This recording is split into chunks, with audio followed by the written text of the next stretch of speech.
Yung mga idol, dahil walang superstar na nakukuha ang Lakers sa ginagawa nilang pakikipag-trade, kaya naman nakapokus na lamang sila ngayon sa role player. Yan lamang ang sinusubukan nilang kuhain sa trade. Kaya hanggang ngayon ay hindi sila sumusuko. Kaya naman ang Pistons ay hindi pa rin mawala sa kanilang listahan. Sa kasalukuyan ay nag-uusap ang Lakers at Pistons. Kung dati si Bojan Bogdanovic lamang ang kinukuha ng Lakers, ngayon ay isinama na sa usapan si Nerlens Noel. Humingi din ang Pistons ng isang future first round pick para kay Bojan Bogdanovic. Ngunit iyan ay hindi maibigay-bigay ng Lakers, kaya naman ayon sa pinaka-latest report, inoffer ng Lakers ang isang second round draft pick kasama si Patrick Beverley at Kendrick Nunn para kay Bojan Bogdanovic. At sa oras na pumayag ang Pistons, sarado na ang usapan. Kaya naman, nasa Pistons na ngayon ang bola, mga kaboltok. At yan naman ay ongoing ang usapan pa.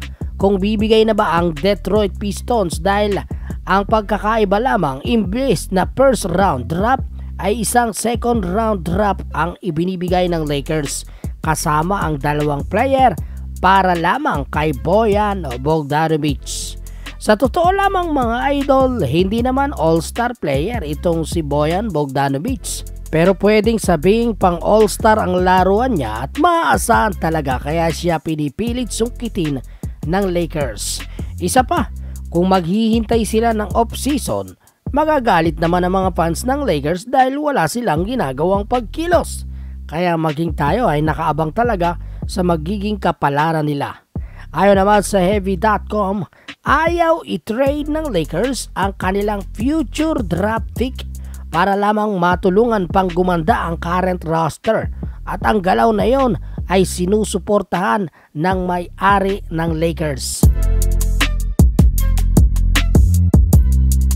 Samantala mga idol, binitawan na ng Lakers si Sterling Brown, isang 27 years old shooting guard.